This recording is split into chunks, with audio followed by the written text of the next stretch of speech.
Welcome to Deivanai kitchen. இன்னைக்கு நம்ம என்ன பார்க்க போறோம்னா வேர்க்கடலை சட்னி எப்படி செய்யுதுன்னு பார்க்கலாம் வாங்க. வேர்க்கடலையில் போலிக் ஆசிட் சத்து அதிகம் உள்ளது. ப்ரெக்னெண்ட்டாக உள்ளவங்க அடிக்கடி வேர்க்கடலையில் உங்கள் உணவில் சேர்த்துக்கோங்க.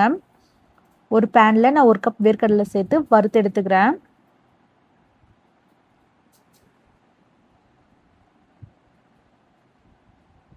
இந்த அளவுக்கு வறுத்து எடுத்துருங்க. வறுத்து எடுத்த வேர்க்கடலையை தோல் நீக்கி க்ளீன் பண்ணி எடுத்துகிட்டு வந்துடலாம்.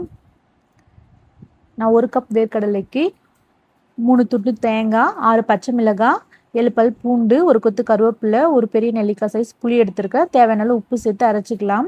வேர்க்கடலை சட்னி இனிப்பாக இருக்கும். கொஞ்சம் காரம் அதிகமாக சேர்த்துக்கிட்டோம்னா சுவையாக இருக்கும்.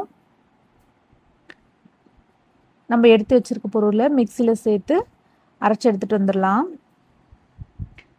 வேர்க்கடலை சட்னிக்கு தாளிப்பு சேர்த்துடலாம். இட்லி, தோசை, சாதத்துக்கு கூட சூப்பராக இருக்கும். இது போல் நீங்களும் செஞ்சு சாப்பிட்டு பார்த்துட்டு எப்படி இருந்துச்சுன்னு எங்களுக்கு கமெண்ட் பண்ணுங்கள், லைக் பண்ணுங்கள், ஷேர் பண்ணுங்கள், சப்ஸ்கிரைப் பண்ணுங்கள். தேங்க்யூ.